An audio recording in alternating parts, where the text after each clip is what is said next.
Welcome to the first episode of Hire Me Live with LaShaunna. I am your host, LaShaunna Griffin, and I cannot wait to tell you how excited I am about being here tonight. Whether you're joining live or you're watching the replay, thank you for being a part of the beginning of something I truly believe can make a huge difference in our community. The mission is simple: get seen, get connected, get hired. Through this process of me starting this, a lot of people are asking me, like, why the shift in the show? Why did you start back this way? And really, the answer is simple. I'm a helper. I'm a helper by nature. I help people. Throughout my career, I've always been a connector. I've always spent years working in the workforce, whether it's in education, nonprofit, in leadership, mental health, and hiring. As a former executive director of a law firm, I was the hiring leader and I reviewed lots of resumes. I did lots of interviews with lots of candidates. And what I learned is that the resume only tells what you've done. It does not tell who you are. It doesn't show your personality, your passion, your resilience, your communication skills. It doesn't show your heart, your grit.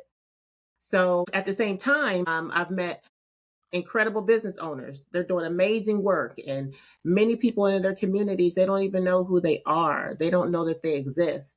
And I've also met employers who are desperately looking for great people, but are overwhelmed by all of the applications. And today's landscape and hiring, it has changed with social media and with AI. Job seekers are applying to dozens of jobs and they're not getting seen, sometimes hundreds of jobs, and they're not getting seen or even a call in regards to a position.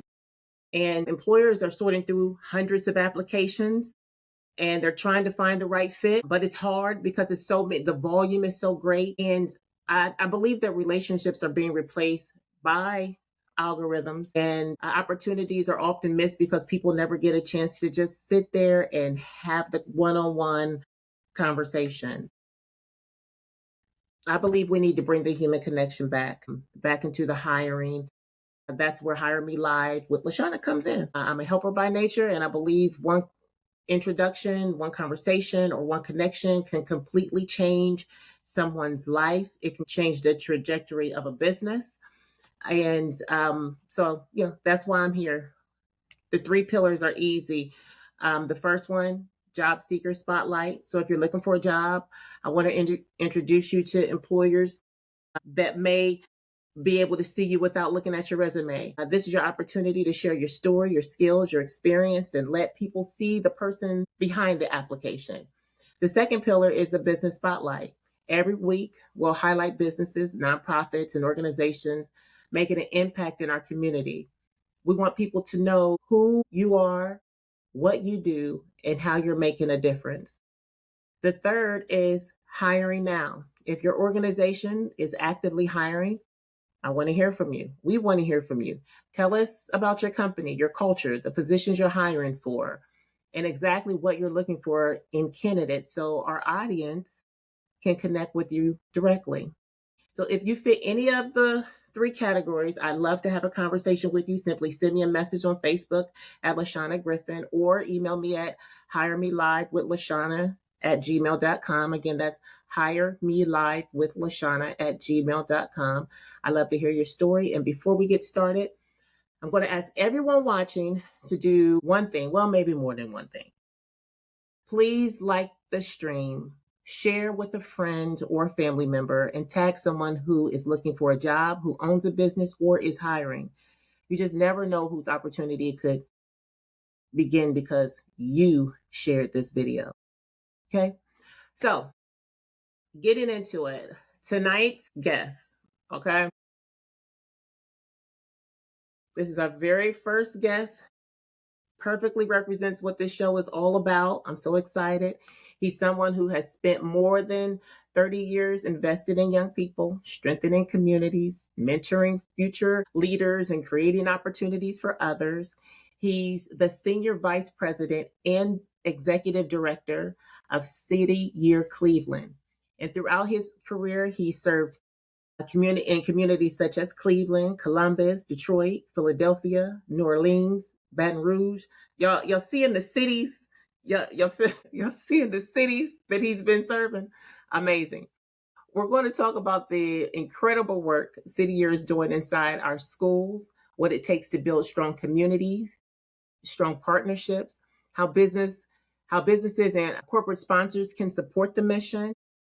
And we're even going to discuss his recent recognition as one of the who's who in Black Cleveland's 2026 most influential leaders. So if you've ever wondered how one person can dedicate a lifetime of changing lives or how you can become part of that work, you'll definitely want to stay with us. Please help me welcome our first guest, Mr. Steve Stevenson. How you doing, Steve? I am amazing. How are you? I'm doing great. Thank you for bearing with me through all of the technical difficulties today. Not a problem. I've been there, done that. Not a problem. Great, great. So we're going to get right into it. I wanted to say first, congratulations on being named one of who's Black Cleveland. Is it who's who in Black Cleveland? Yes. Right? That's awesome. Most influential leader for 2026, and you haven't even been there long. So, what did that recognition mean to you personally, and how did it make you reflect, like, on your journey? So it's interesting. So I actually started City Year Cleveland back in 1996, and I had the amazing opportunity through working with what was called back then the Bicentennial Commission that allowed us to provide funding for us to be able to start the program. And we launched with about 70 young people all throughout the city of Cleveland doing a lot of different types of service to support the communities. Then I went on to start City Year in other cities, and they asked me to come back in the 30th year, which is amazing. So now I'm back in Cleveland. I've been here for a year exactly. So I know. So it's not like I'm totally new, but I've been gone for obviously over 20-some years. So it's amazing to come back to something that I started, something that I founded, and be able to continue to put opportunities in the hands of young people. So yeah, the award itself, Who's Who is an amazing organization. Ernie Sullivan is a good friend of mine who is one of the co-founders of it. And I'm just excited that they thought that what I've accomplished in only a year of even being a part of this. So I'm truly honored and humble. I don't take things like that too lightly. It just shows that if you do good work, people will find you and they'll acknowledge you. And you don't necessarily have to, tout your own horn. If you're doing the work, that'll come with it. And ultimately, that's not what it's about anyway. But I am truly blessed to even be named with some of the amazing people that will be a part of this award. I think it's amazing just from the time that I've known you, and just thinking about this last year and a half. You know what I mean? Like that whole process. I think it's crazy because it's like you would have never. Who would have known? Who would have known?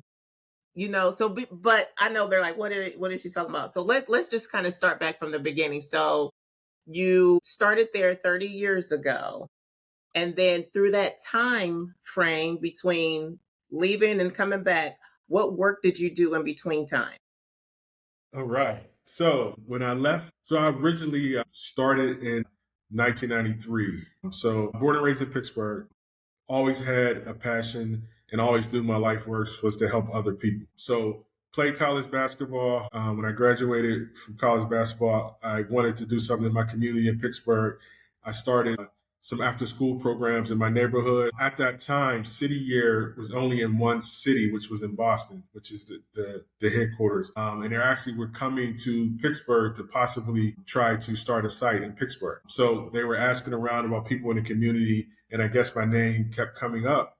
And then I got a random phone call that said, hey, we would love for you to go to Boston and be a director in Boston. And I'm a little different. So I asked them what was the age limit of the program. They said 17 to 24. At the time, I was 24 years old. So I asked them, can I be in the actual program? Can I be one of the young people that does the community service? So I took walked out on faith and went all the way to Boston. I made $79 a week stipend, and I worked for 6 months as a core member. So I actually, City Year from the ground up. And then after that 6 months, they asked me to go to Columbus, Ohio to help start City Year in Columbus. So I did that. Then they asked me to go to City of Cleveland to help start City of Cleveland. I did that. Then they asked me to go to Detroit, which was probably one of the most challenging things I've done was start City Year in Detroit because at the time Detroit was going through a lot of transitions with the school district and the city itself.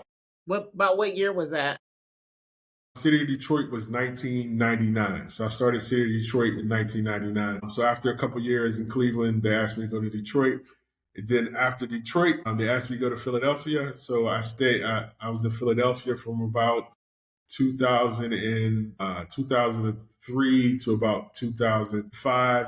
And then after that, they asked me to go to City of Louisiana, which at the time was just one site and it was struggling a little bit. So they asked me to kind of go down there and figure some things out. So I went down there. I was only supposed to be down there for 3 months, ended up being down there for 3 years. So I was kind of commuting back and forth from Louisiana back to Ohio. And I was able to reconstruct the sites and I actually broke them up into 2 sites. So now it's City Year New Orleans and City Year Baton Rouge. So I was able to secure both cities, secure funding and boards in both places. So I'm really excited. I actually just went back to their 25-year anniversary. They had me come down for that, which I was very excited. And then after that, I kind of took a break from City Year and I came back to Columbus. And I worked for some amazing organizations in Columbus. I did some workforce development work for Godman Gill. I also was asked to be the executive director of the Ward YMCA, which I was super excited to do that. I took over one of the oldest African American Ys in the country. And when I took over the Ward YMCA, the branch itself has never been a positive branch. They're about $200,000 in debt. And when I left the ward, it was the first time in their history that they had a positive budget. It's something I'm very excited about. And I raised additional money to make sure that any young person who couldn't afford to pay had a scholarship to be able to come to the Y. I also opened it up to the community, made it like a community hub.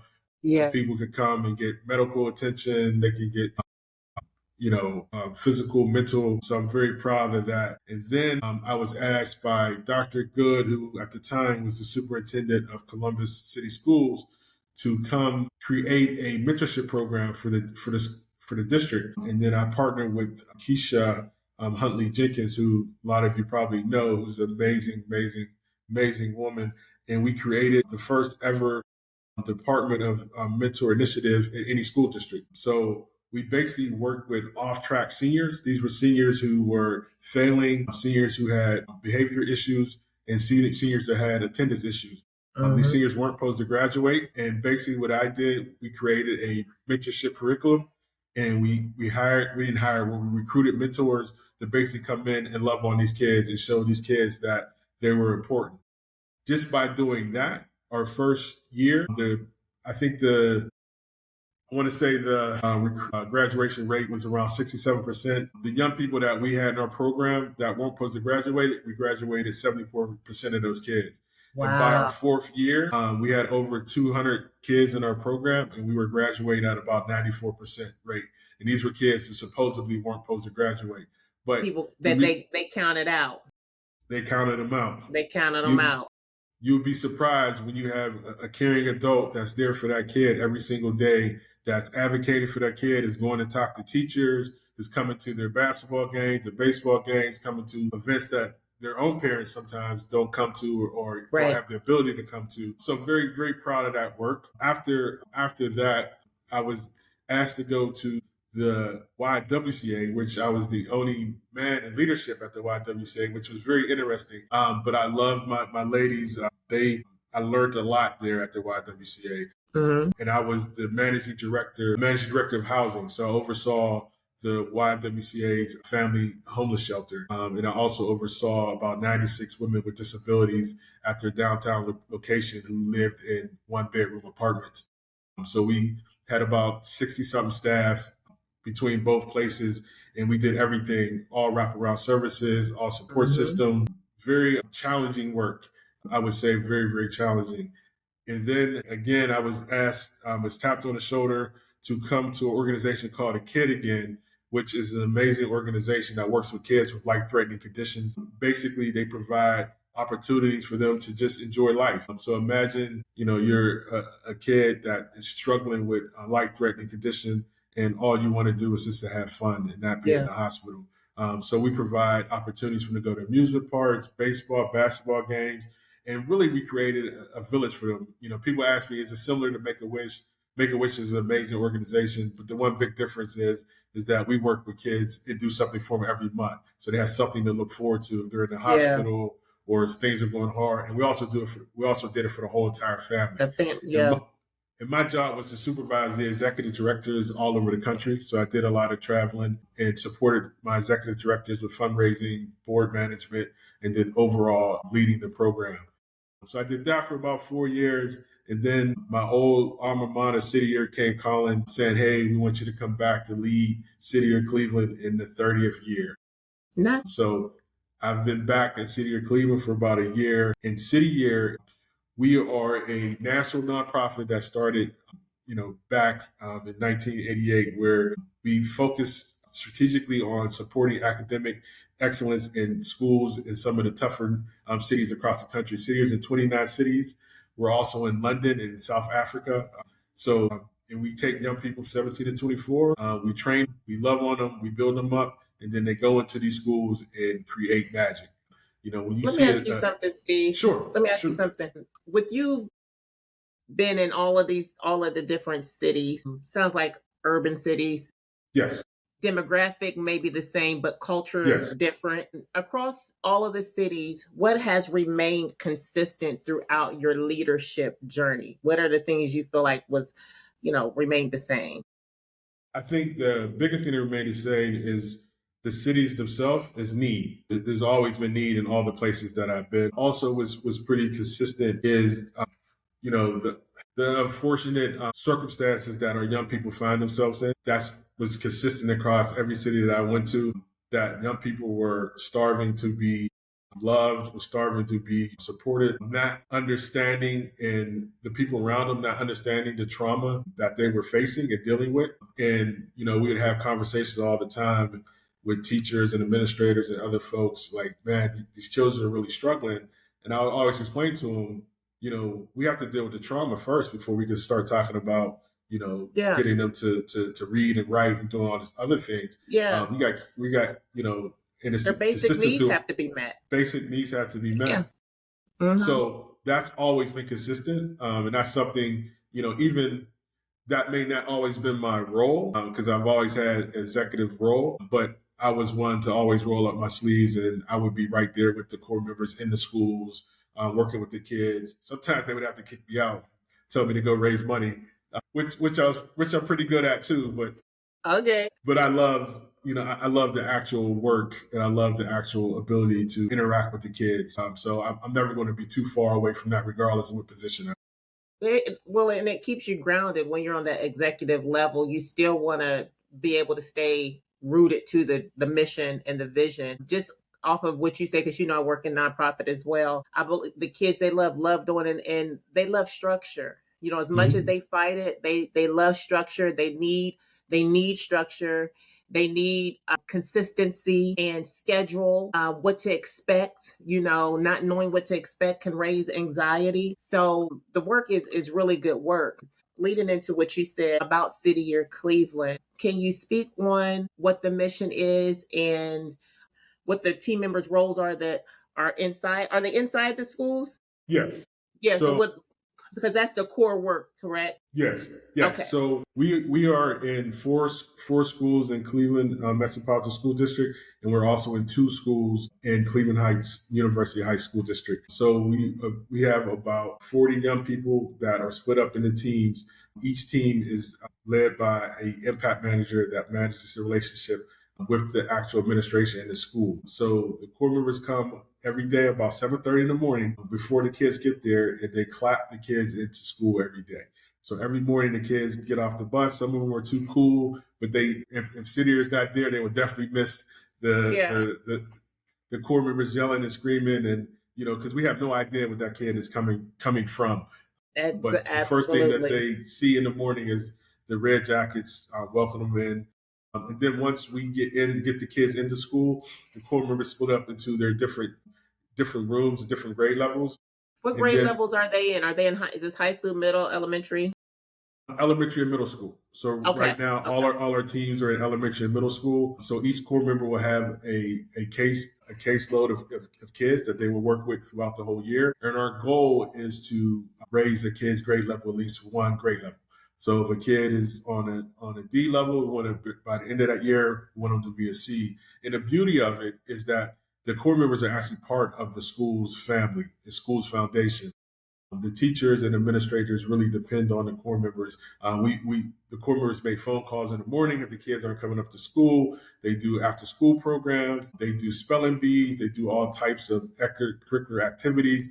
They're really a cornerstone in the school, and it really makes a great relationship. And then the core members themselves, they get a lot out of it. They get to learn and push themselves because again, they're in those schools every day from 7:30 to 5 o'clock. Monday through Friday. A lot of work, a lot of energy, and it's not easy. The kids don't come there and fall at their feet and say, "Thank God you're here to save me." It doesn't work like that. You have to earn their trust. You have to be consistent. I tell my core members all the time, if you're not consistent, they will smell it on you, and they will see through you.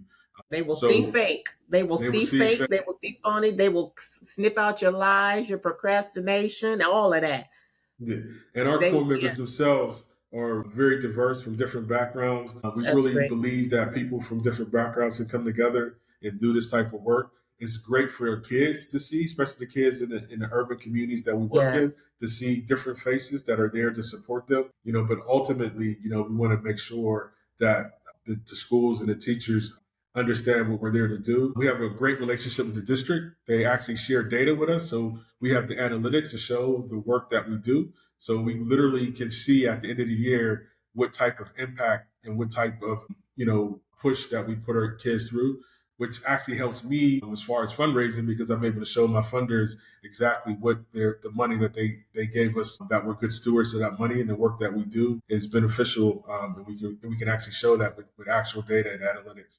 But the reality is that I love when they just come to visit because it's nothing like, when a corporate sponsor or a foundation comes to visit us, they're just blown away They can, about yeah, how the kids interact with us. If you have a red jacket on and you walk into one of our schools, the kids is going to hug you because you're sitting here. They may not even know your name. They may not know who you are. But if you have that red jacket on with the City Year logo on, they're going to love on you because they know that what City Year stands for in their school. They know they're safe. so how does a student get into the program? Is there a process there? The students at the school or the core members? The students. So how does the individual students become a member of the caseload? How does that So work? So basically, the teachers will look at their students. They will look at students who need that support. So the reality is, if you're a teacher, you got 27, 30 kids, and you have 3 or 4 kids in your class who are underperforming. And because of that, their behavior and they're acting out and they're doing all type of things. So those are the students that City Year will work with and be on the caseload. And we will pull those students out of the classroom and work one-on-one with them. So not only are you taking away distraction from the other students, but you're giving those 3 to 4 or 5 students in that class that direct attention that they need because sometimes they're just embarrassed that they may be reading on a second grade level and they're in fourth grade. So they act out because they don't want to let you know that they're just embarrassed. But when they're with one-on-one with the City Year member, they can not worry about that. And they can actually get Let to the their guard point down. of learning. So basically, the school tells us the kids that we need to work with, and we build those focus lists based on that, and we stick with them all year. So I would assume counselors, parents can refer as well. Can Yeah, they refer with, okay, yeah. I okay, mean, ultimately, it's the principal's discretion. okay. We work very closely with the principal. The principal is our partners. We believe in making sure that we're living up to their expectations. So if the principal says these are the 100, or 78, 100 students we need you to work with, those are the ones that we're going to work with. Now, obviously, when parents find out that City Year is in their school, they always advocate for their student to be with a City Year, and we still affect the whole school as well. We may corporates may have caseloads, but like I said, we do after school program, we do the phone calls, we do the other initiative. So we do have an impact on the whole school, even though a core member doesn't work with every single student every day individually. Mm-hmm. I totally understand the work. It's very familiar, similar to what I do. When we speak on like student support, I'm sure that you've heard some fantastic impact stories. Yes. Is there any impact stories that you've witnessed firsthand or that you've heard about that just sticks with you? I want to hear one. So I think one of my greatest impact stories actually is when I'm gonna pivot a little bit. Was actually when I worked for the school district, Columbus City School District, in a mentoring program. We were mentoring at Lyndon McKinley High School, and during this time, there was actually this year in particular, there were about 6 students that lost their life at Lyndon. It was a very difficult year that year. And when we started our mentorship program, one of the things I love to do, I call it speed dating. I tell our mentors to have thick skin. I actually try to get our mentors to quit during training. Like I'd rather them quit then than quit on a kid three months in. So I'm very, very hard on them during the training because we put our mentors through a very rigorous training. But we tell the mentors, we want the kids to choose you. You don't choose the kids. So we literally do this thing where we call it speed dating, and the kids get to interview the mentors. And then when they're done, they get to rank the top 3 people they felt they had the best connection with. And then we would make the pairs. So this particular time at Linda McKinley, I had a young lady that the principal wanted to be in the mentorship program, but she didn't want to. She was cussing the principal, literally cussing the principal out. And all the mentors heard that, and they all were kind of looking at me like, I don't think we can handle her. So because I run the program, I really didn't have an opportunity to be a mentor myself because I'm managing the program. But I said, you know what, I'm gonna mentor this young lady because no one really wanted to. So I became her mentor. She did not like it. Our first 4 sessions, each session lasts an hour. She literally did not say a word. She just looked at me for an hour with this disgusting look on her face. And then finally, at the 4th time we met, she was like, look, I don't like you. You don't like me. This is stupid. Why do you keep coming back? Are you going to be back next week? I said, yes, I'm going to be back next week. Slowly but surely, she started to break down, and her walls started breaking down. She was suspended probably half of the days that she was in school. She was a fighter. She got in fights all the time, and girls were pretty afraid of her. She was no joke, and she was failing really really bad. Her attendance was bad.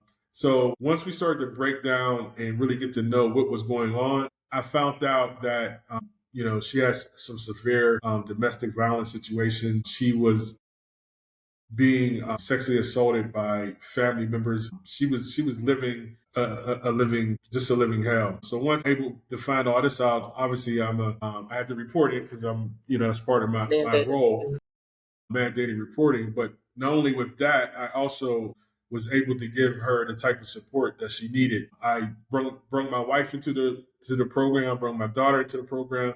We started mentoring her, start loving on her. She got to see like what a family structure, a Black family structure looks like. So we started really supporting her. Long story short, she graduated. The second part of the year, she was on honor roll. She got to speak at an event that was held by the district with the superintendent that was there. Now she's probably in her late 20s, living her life, doing well. I still keep tabs on her. I still stay in contact with her. But all she needed was somebody that cared about her, that loved her, that wanted to see her be successful and actually mean it. And she tested me.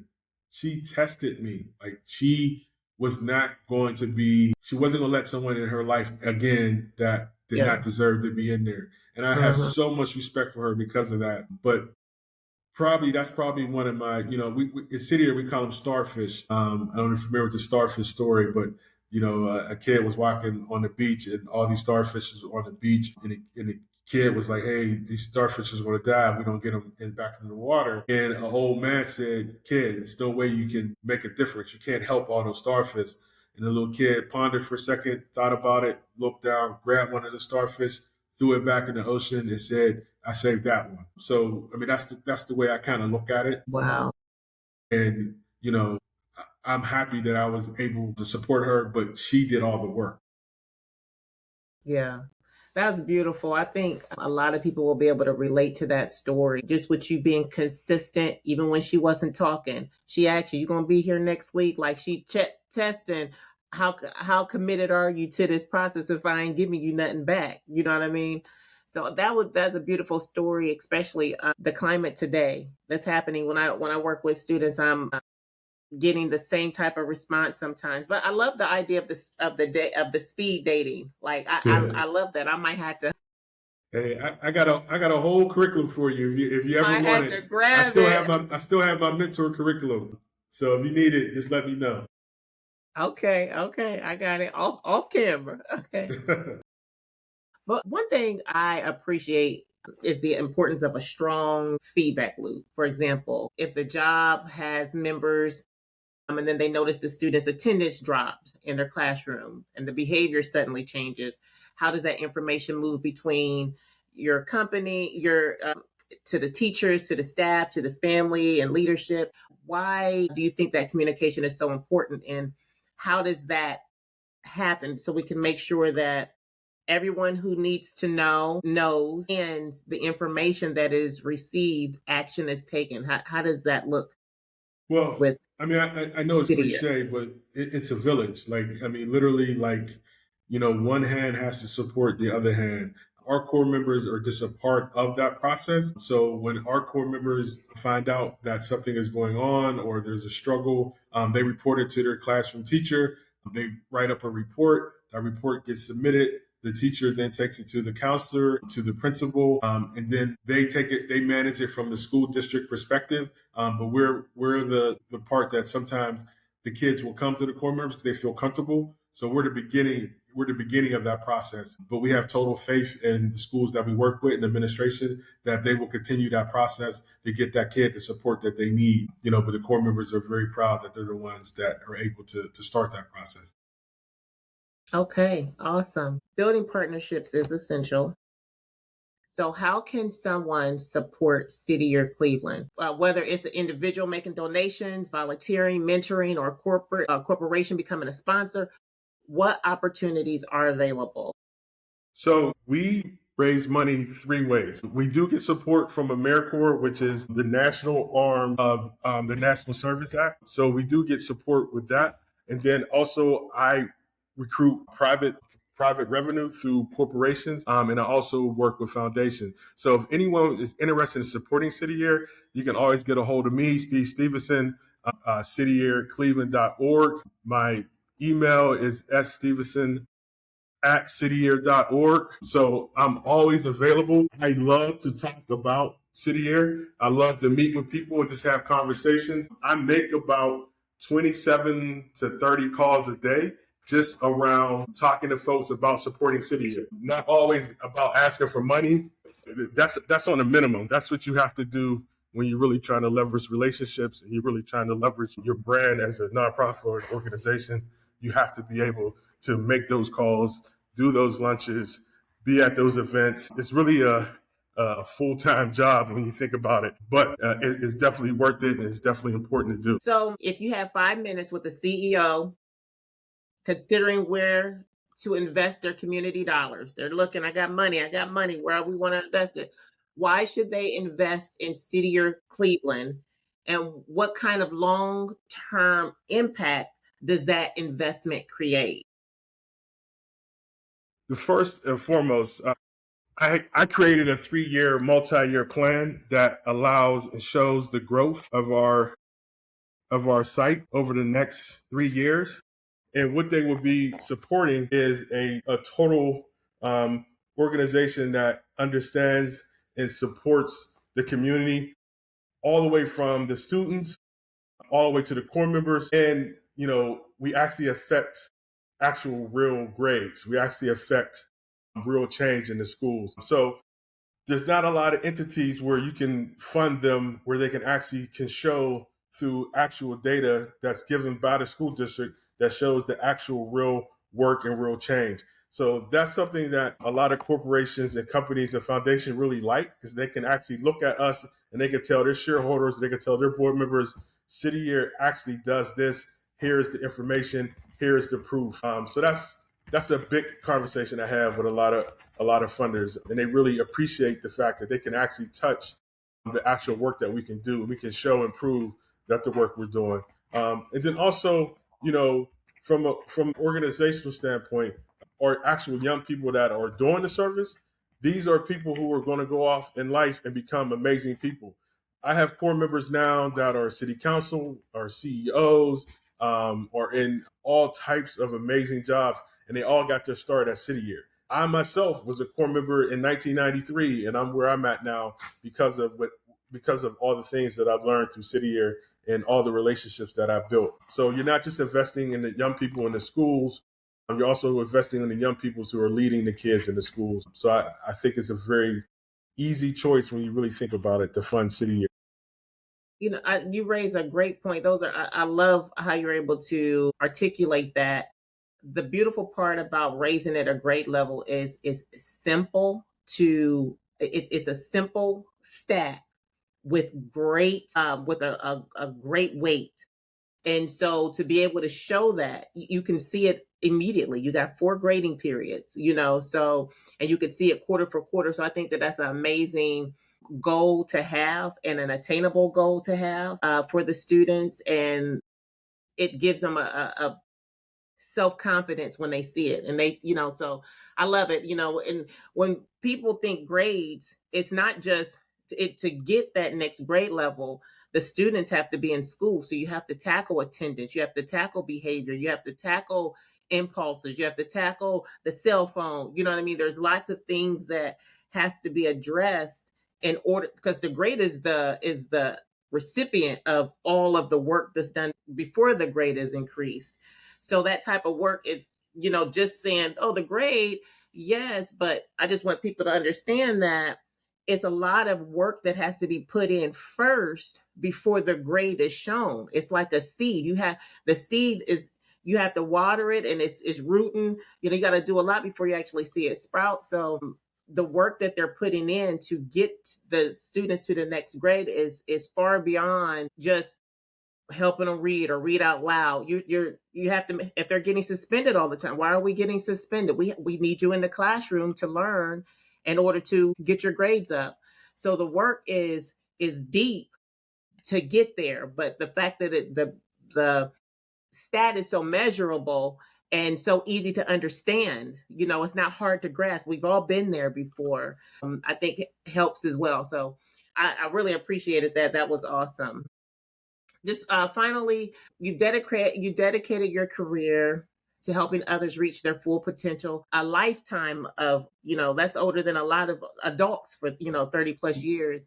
What message would you leave with our viewers tonight about leadership, about service, and being the change that they want to see in the world? I think you have to be consistent. I was just talking to my members today because we're training a new group to go into the schools, and I was talking to them about being consistent, knowing that there's going to be very difficult times, knowing that there's going to be a lot of frustrations, knowing that things aren't going to always go the way that you want them to go. But if you show the consistency and you show that you're going to wake up every day and do the work and not be afraid of the work, and also, don't be afraid of difficult situations. Nothing gets done that's easy. And sometimes we have an innate ability to avoid difficult conversations, difficult situations. I actually enjoy difficult conversations. I enjoy difficult because it allows me to grow. So I would challenge us to not walk away from that and not be afraid to deal with those situations or those instances where it may be difficult, because what happens on the other side of that is where the magic is, and that's where we need to go, and that's where we need to lead, and that's where we need our kids to see that we're willing to do that for them, because they're worth it. At the end of the day, they have to understand that we believe in them, and we can't just say that. We have to show it, and we have to show it by being consistent. Amen. Amen. You talking my language. I feel like I could really go. Amen. I agree. I agree. Steve, thank you for being my first guest on Hire Me Live with LaShaunna. It's Totally truly honored. been, yes, thank you. It's been an honor. It's been an honor to hear your story, to learn more about the incredible impact that you've had along the way and how you've circled back full circle with City Year, the incredible impact that you're making on future leaders, current leaders is amazing. Congratulations again on your well deserved recognition as one of who's in Black Cleveland's 2026 most influential leaders. Your commitment to serving the young people and strengthening the communities is inspiring. And the fact that you have been able to condense work that people spend lots of time doing to get this honor is just, it's just amazing. It's just amazing. When I seen that today, I was like, oh yeah. Like when I had sent you the message, I had already seen it. That's why I was like, Lance, we gonna add this. We gonna add this. I'm so rooting for you. Blessings to you and your future endeavors. Is there anything that you want to plug? Anything that you want to say as a final word? The one thing I would say is thank you. Thank you for what you're doing. Thank you for shining a light on the what you're shining a light on. I think it's overdue. It's important, and you're the perfect person to do this. I'm rooting for you. You know, anything I could do to support what you're doing, you know how to get a hold of me. I'm there to support. So I just want to make sure people understand all that you do and what you're doing for the community and what you've been doing for the community. So, I salute you and thank you. Those are my final words. Well, thank you. I never think about me, I'm just like, y'all. So I really appreciate it, Steve. Thank you and have a Absolutely. good night. All right. You take care. You too. Bye. To everyone watching, if tonight's conversation moved you, made you consider getting involved, support organizations like City Year, volunteer, mentor, donate, just to become a better person. If you want to become a corporate partner, that's in the cards too. Real change happens when communities come together. And remember, if you're a job seeker, a business owner, or an employer who is hiring, Hire Me Live with LaShaunna is your platform. Send me a message on Facebook at LaShaunna G or email me at hiremelive with LaShaunna at gmail.com. Until Tuesday of next week at 7 p.m., thank you for believing in the vision. I'm LaShaunna Griffin, and this is Hire Me Live with LaShaunna. Get seen, get connected, get hired.